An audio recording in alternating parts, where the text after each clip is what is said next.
araw sa ating lahat mga ka-members. Ang ating pag-usapan today tungkol sa ating mga senior citizens na hindi pa nakatanggap hanggang ngayon, hindi pa natanggap ang kanilang mga pension. Alamin kung bakit. Okay, if bago ka pa lang sa ating channel, pakisuyo yung i-subscribe, like, share, and click the notification bell para updated ka sa lahat ng mga video uploads natin. Alright?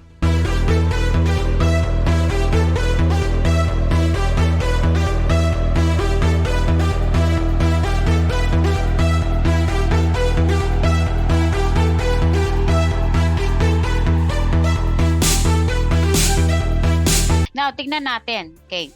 So, pwede rin ninyong puntahan ito, yung NCSC gov.ph, no? Ang ano ng NCSC website. Makita natin dito na merong silang for this December it could be a perfect gift for the senior citizens, yung kanilang mga hindi na kuha ng mga pensions, okay? So, this is for the indigent only kasi nga po ay hindi pa tapos ito. 2024 ang ating universal kung saan may inaano na nila na inaasikaso na, no, na lahat na mapa-pension ka, mapa-indigent ka, meron ka ng 1,000 no na pension, universal ang tawag doon. Okay. Now, sa ngayon pa lang, ang ating pag-usapan yung tungkol sa mga hindi natanggap ng mga indigent senior citizens natin. Okay. So, ating tingnan yan. Alright? Now, if you want to check, no, dito sa ating, dito sa website ng NCSC, pinag-usapan kung nasaan ba napunta. Okay, saan ba napunta yung kanilang mga pension? Okay, ano bang nangyari sa pension na dapat sa kanila? All right.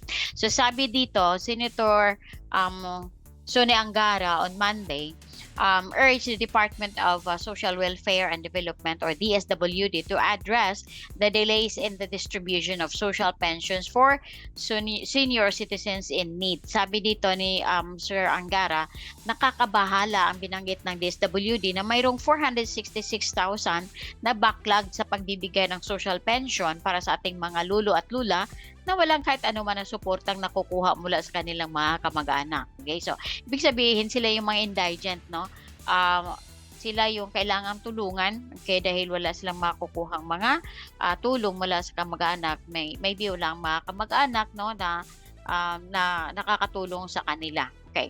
Now, tingnan natin to. Okay, so dito sa DSWD told to address the seniorism pension release backlog. Sabi dito na may backlog pala na hindi natin alam, no? I'm not sure, ang iba siguro nakakaalam na nito, pero at this time na narinig ko kasi kaya talagang search ko, okay, sa internet at saka sa DSWD at NCSC na website kung ano bang nangyari. Bakit mayroong mga backlog na ganito? Meron ba talaga mga senior citizens na hindi nakatanggap nito? Sinabi natin kanina na sinabi ng ating senador na si Sir Angara na nakapabahala talaga. Kasi ngayon lang nila nalaman din na may 466,000 pala na hindi pa, no, na ipamigay doon sa mga dapat makakatanggap nito. Okay. Now, for indigent seniors, the monthly social pension would help a lot as an augmentation to their daily expenses and medical needs. Okay, di ba? Kailangan ng mga senior citizens ng kanilang pagkain, number one, no, yung kanilang araw-araw na pangangailangan, lalo-lalo na sa mga gamot, no? So, we are inquiring, sabi nila, into the causes of these delays and appealing to the DSWD to resolve this at the soonest possible time. So, ngayon nila nalaman dahil nakikita nila kasi na meron pala na backlog ang nangyayari. Kung hindi nila ito chine-check doon sa DSWD, hindi malalaman. Kaya ina-urge nila na talagang mabigyang pansin ito at talagang i-prioritize ito ng DSWD kasi nakawawa naman yung hindi nakakatanggap. Okay. Now, during the discussions regarding the proposed budget of DSWD, it was disclosed that the distribution of social pensions worth an estimated 5 billion remains pending. Okay, so the proposed 2024 budget of DSWD allocates nearly 50 billion, okay, for the monthly 1,000 social pension intended for over 4 million needy senior citizens. Okay, so iba naman to sa yung sa 1,000 na allocated, pero yung backlog talagang inayos ng ano yon ng DSWD, pinapaayos ng gobyerno. Okay, so Angara is one of the authors of the Republic Act 11916, which doubled the social pension for indigent senior citizens from 6,000 to 12,000 a year. Okay, so that's 1,000 per month. All right. Now, tingnan natin ito kasi nakita ko dito ito. So, okay. All right. So, yun yung nakita natin, no? All right, so nearly 4 million Filipinos in crisis to benefit from hike in DSWD's budget. All right, so nakita natin, so almost 4 million individuals in crisis situation will benefit and increase the proposed budget of Department of Social Welfare and Development for Protective Services. Okay, so ang dami-dami sana ng mga program talaga na para sa ating mga senior citizens at sa mga nangangailangan na minsan hindi kaagad, no, na bigyang pansin, okay? All right, now balik tayo doon sa ano, sa DSWD, I mean, sa NCNC, I'm sorry. So, NCSC. Okay. Since kailangan para hindi pa natin alam no kung bakit talaga ni-delay yon, meron talagang chine-check pa nila no ng mga senador kung bakit nangyaring may backlog. So if tayo din bilang mga senior citizen, pag meron tayong mga pagkakataon na ma-check natin sa ang NCSC gov.ph, no, marami tayong malalaman dito, no, like for example this one. If you will go to ncec.gov.ph, makikita mo marami kang malalaman dito, no? Like for example, mga guidelines, all right, online registration kasi kailangan mag-register. So pagka hindi ka pa registered, click mo lang 'tong online registration because it is now available. And then if hindi mo sigurado, no, halimbawa, check mo ito. Okay po. Pag-check mo dyan, anyan, online registration. Meron na tayong ano nito eh.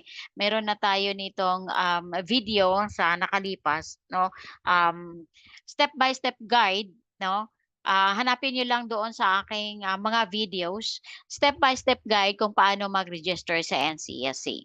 So, pagka wala, magpa-register ka pa lang, ito, punta. Kiniklik natin yun, di ba? Ayan. Balik natin ha. Click natin online registration is now available. Okay, so i-click mo lang tong I agree. Tapos proceed. Yan. So doon ka na sa ano ka na, ang tawag dito, mag-fill up ka na. No, so di natin fill upan yan today dahil mayroon naman akong video niyan. Pwede niyong hanapin sa aking ano no, sa aking mga video sa ating channel. All right, so kung hindi mo alam paano mag-register, okay, click mo lang tong registration guide. Okay, so online registration guide, meron yung mga step-by-step guide na pwede mong sundan para makaregister ka na at nang makita ng NCSC kung sino ang nakaregister at saka i-add ka na doon sa mga nangailangan, titingnan nila kung anong mga information meron ka doon, ano ang pangangailangan mo. So ito yon, no? Okay. Mapasama ka na sa na-register kasi 3 million pa lang mahigit ang mga na-registered ngayon. Samantalang nasa 12 or 13,000 na yata itong ating senior citizen sa kabuuan. Okay. So dito ang guide kung anong gagawin. Okay. So basahin nyo lang yan o magpatulong kayo. Meron kayong kapamilya o kaibigan na may alam. Okay. So ganyan. Naka-PDF to. Andyan ang tawag dito yung guide. Okay. Alright, so dito din, marami din silang mga updates, no? Like for example, dito, this could be the perfect gift, yung nakita natin kanina. Pag i-click mo ito, ayan, so binasa natin yan kanina, no? Alright, so information. Marami kang information na pwede mong makita. And then, pwede ka ring mag-comment dito. If not, doon ka mag-comment sa comment section ng ating video na ito. Alright, so, nasagot natin, no, kung bakit ba na hindi na-receive or hindi nakakatanggap ang ibang mga senior citizens sa kanilang pension. Yun ang nangyari. Okay, so ating hintay-hintayin na hopefully na before mag-end or before mag-end ang year na to, makuha na nila no ang kanilang mga pension. So na ano yun tawag dito naipon-ipon na yon, no? Naipon-ipon na kasi ang iba nakakatanggap, ang iba hindi pa. Alright. And sa good news din natin na for 2024, okay, so since nag-allocate na sila ng budget para sa universal pension na kung saan lahat ng makakatanggap na lahat ng senior citizen, walang pili na. Okay? So, if you have questions, no, hindi pa malinaw sa iyo, ano ba ang dapat mong gawin kung hindi mo talaga nasundan yung ating sinasabi, pinag-usapan today, i-comment mo yan sa ating comment section, pagsikapan nating sagutin yan. Okay? So, have a wonderful day and stay safe, everyone. Good morning po. My name is Ernie Tayag. I'm from Davao City, originally from Bataan. Ang aking health concern po or health problem ay meron po akong prostate enlargement. Ang una pong nangyari sa akin at the age of 41, doon ko na lamang meron ng prostate enlargement kasi po bigla pong sumakit yung aking tiyan tsaka likod na yung pain po is mas gusto ko pang mamatay. So, nagpa-check up po ako. Ngayon po I'm 53. So dumating po ako sa point na umiihi na po ako ng dugo. Yung solid na dugo po. Pag umihi po ako, hindi po siya malaglag not unless pindutin ko po yung dulo para malaglag po yung dugo. Ganun po ka-solid yung iniihi ko. So dumating na din po ako sa point na sa kakainom ko ng gamot, sobrang sakit na po ng aking tiyan. At nagpo-produce po ng maraming sipon. Kaya sabi ko, nagdasal ako. Sabi ko, Lord, paano ba ako gagaling nang hindi na iinom ng gamot? Kasi pagod na po ako uminom ng gamot at masakit na po talaga ang aking katawan. So, nakita ko po ang EtheraCare sa isang group chat na may mga prostate po.